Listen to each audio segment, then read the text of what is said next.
Libre-échange, Sylvain Blondin. Libre-échange, Sylvain Blondin.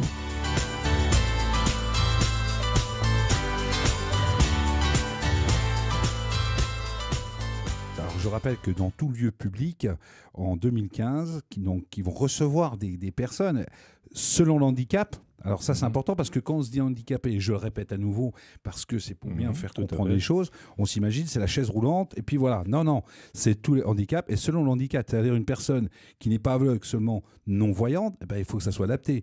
Et je prends le cas par exemple aussi, imaginons une personne qui a un accident de voiture, qui est en rééducation, eh ben, il va falloir que ça soit adapté par rapport, parce que c'est un handicap, il est temporaire, il est vrai, mais il doit être adapté. Alors justement, est-ce que, première chose, les communes, par rapport à ça, ne risquent pas d'être un petit peu ennuyées, vais-je dire? Et deuxièmement, est-ce que ça ne va pas être l'occasion aussi de faire une certaine mise aux normes, c'est-à-dire écarter certains professionnels de la santé? Parce que le pharmacien, le médecin devra être aux normes, il reçoit du public. Tout à fait. Non, mais je dirais que ce que nous avons à l'heure actuelle, c'est qu'en France, la norme tue la norme. Alors, on se retranche derrière. Ah, c'est une norme européenne. C'est une loi européenne qui est totalement faux. C'est-à-dire que la loi européenne donne des directives, mais n'impose pas une loi, n'impose pas une norme. Par contre, elle est reprise par tous les pays. Alors, plus ou moins déformée, plus ou moins transformée. Mais malheureusement, chez nous, on déforme beaucoup de choses. Pourquoi ? Parce qu'on ne parle plus de financement, on oblige. Ça, c'est le côté, c'est-à-dire que je vais prendre un exemple dans un village comme Amance, qui est un site bien classé. Eh ben, comment vous voulez vous mettre l'église aux normes ? C'est impossible. Ouais. C'est impossible de la mettre aux normes. Et cette église, elle a été montée au XIe siècle. Donc vous voyez que depuis le XIe siècle, tout le monde y a pu accéder. Donc on ferme l'église. Donc on ferme l'église. Oui, non, mais aujourd'hui qu'on ferme l'église, c'est plus grave parce qu'il n'y a plus de curé. Mais je dirais que le problème est différent. Ça fait partie du patrimoine. Aussi Moi je dis aujourd'hui qu'on mette une mairie en accessibilité, c'est tout à fait normal. Donc quand on reconstruit une mairie, on met en accessibilité. Quand on construit un pôle médical, on le met en accessibilité.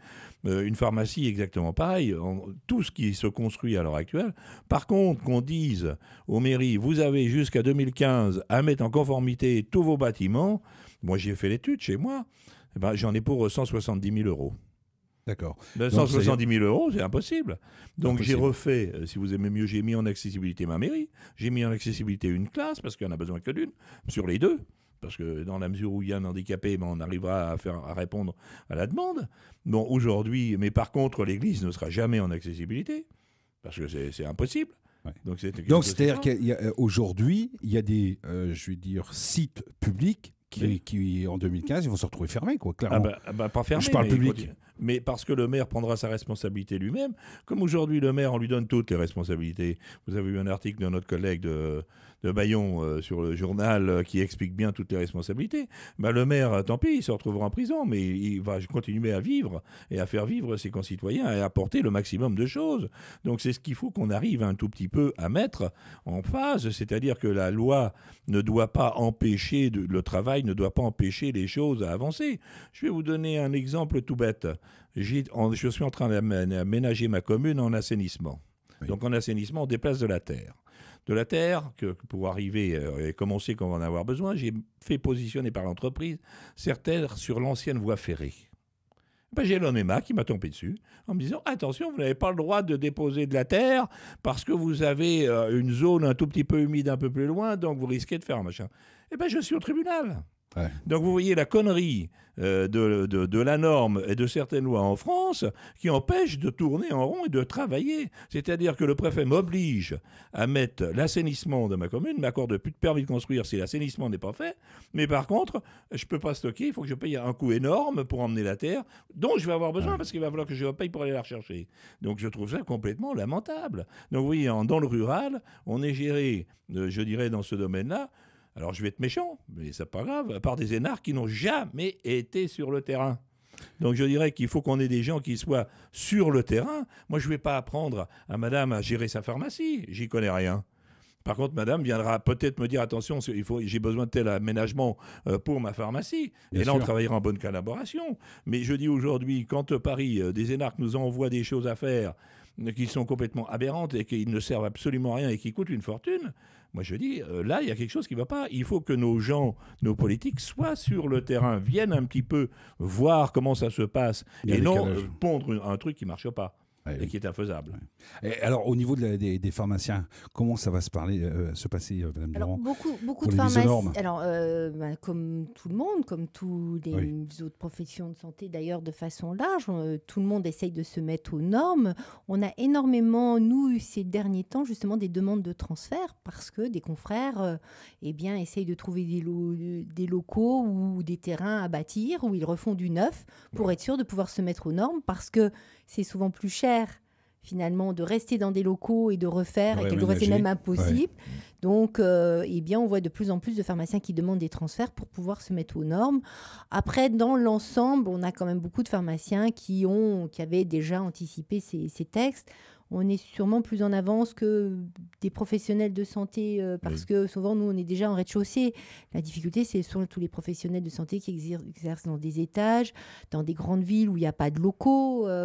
Mais il y a des difficultés. Moi, c'est vrai que c'est pas forcément simple. Comme Paris, des zones de Paris, et comme en province aussi, on prend Paris parce que moi, j'ai pu voir de certaines petites officines où on n'a pratiquement pas la place de se retourner dedans, ils sont appelés à disparaître. Bien sûr, mais c'est ce que je vous ai dit tout à l'heure, c'est que par exemple à Paris, il y a beaucoup de pharmacies qui transfèrent justement à l'extérieur de Paris parce que de toute façon, il n'y a pas de place, il n'y a pas de locaux, il n'y a pas de possibilité de louer plus grand parce qu'à Paris, le mètre carré est très cher. Voilà. Il y a aussi ça, c'est-à-dire qu'en fait, à la limite, en milieu rural, c'est plus simple d'avoir des beaux locaux puisque le terrain n'est pas cher et après construire, c'est plus simple. En ville, c'est déjà plus compliqué. On prend l'exemple de Nancy, de Metz, les pharmacies sont beaucoup plus impactées. Alors justement, avec M. Bazarin, on parlait tout à l'heure, l'installation, il prenait le cas d'un médecin étranger, apparemment ça n'a pas pu se faire. On pourrait essayer d'en parler en antenne par rapport à ça. Mais au niveau de l'ordre des médecins, des pharmaciens, parce que je sais aussi qu'il y a une volonté, je reçois des candidatures sur notre cabinet de recrutement, de pharmaciens étrangers qui aimeraient venir s'installer en France. Comment ça se passe à ce niveau-là? Parce que déjà, il y en a suffisamment. Non, les pharmaciens étrangers ont le droit de venir s'installer en France dès l'instant où ils ont un diplôme reconnu, donc un diplôme européen, et qu'ils sont en capacité de parler couramment le français. Donc moi, j'ai déjà inscrit une consoeur allemande. Là, je viens d'inscrire des jeunes Belges. Non, l'Europe est en marche. Peut-être que demain, on aura des Roumains qui viendront. Dès l'instant où ils parlent la langue française. Oui, qu'il y a un niveau de français conventionnel. Il faut pouvoir s'exprimer, et c'est une des conditions, mais c'est la seule condition. De toute façon, le diplôme est un diplôme qui peut s'expatrier. Oui. C'est-à-dire qu'un jeune Français peut aussi aller exercer ailleurs. Oui. Donc l'inverse est vrai, c'est le monde, la mondialisation qui est en marche et il faut le respecter, mais ça va dans les deux sens. Donc. Alors, y a-t-il beaucoup de pharmaciens français qui justement veulent partir à l'étranger? Notamment, je pense au Canada. Alors, Canada, oui. Alors, la difficulté, c'est de les identifier. Oui. Moi, j'identifie quelques jeunes confrères qui sont partis en Belgique, exercer en Belgique. Au Canada, il y en a probablement. Et ça, c'est plus avec la faculté qu'il faudrait voir les diplômes. Parce que nous, au niveau de l'ordre en France, on ne connaît que le devenir de nos confrères qui sont restés en France. Oui. On n'a pas... mais quand il y a une désinscription, vous voyez quand même, je veux dire, il n'y a pas de ratio de statistiques. On connaît les inscriptions des gens qui sont en France. Oui. Donc, ce que je viens de vous dire, c'est qu'on a... mais moi, j'ai déjà... Qui inscrivent, qui sont assez jeunes, non? Alors, quelquefois, ils passent même pas par une inscription en France. Quelquefois, ils partent tout de suite à la fin de leurs études. Ouais. Et là, effectivement, il y a un travail au niveau des facs, il y a une réflexion qui est faite de connaître le devenir de la profession, enfin, des diplômes de pharmaciens. Parce qu'on a des pharmaciens qui n'exercent jamais. Moi, j'ai des amis de promo qui n'ont jamais exercé la pharmacie. Qui ont fait Quel est le ratio de pharmaciennes, on peut dire, par rapport... Aujourd'hui, il est de 62% aujourd'hui qui s'installent, ce sont des femmes dans la médecin. Oui, 62% on est plutôt... et en pharmacie. Pour l'instant, on n'est pas encore à ce ratio-là. On est un peu plus de 50%, on est un petit peu en dessous de 60%. Mais on sent que le mouvement va s'accélérer puisque les promos qui sortent sont de plus en plus féminines. Mais ceci dit, on a encore des jeunes... on a des garçons parce qu'il y a l'industrie pharmaceutique qui attire quand même les pharmaciens hommes. Et donc, on a quand même encore des confrères hommes. Alors nous arrivons déjà à la fin de notre émission. 1 heure, ça passe très vite, comme vous avez pu le constater. Je pense qu'il y a encore beaucoup de sujets encore à parler. Le mot de la fin, votre conclusion, Monsieur Bazarin, ça serait laquelle? Ma conclusion, c'est que cette émission est fort intéressante et enfin on peut s'exprimer et expliquer un petit peu les soucis que nous avons dans nos communes rurales, hein, en ce qui me concerne. Et je dois avouer que c'est avec un grand plaisir que je suis venu. Écoutez, je vous remercie beaucoup. Et à vous, Madame Durand. Oui, merci beaucoup de nous avoir permis d'exprimer en fait à la fois les atouts de nos professions quand même, parce qu'on a des atouts, et puis les craintes et la perspective quand même qui n'est pas toujours simple, mais pour laquelle l'Ordre met tout en œuvre pour essayer de défendre au mieux les intérêts de la santé publique. Écoutez, moi je tiens à vous remercier par rapport à ça, et puis j'espère que Libre-Échange aura une longue vie, puisque nous parlons de la santé et en ayant la santé.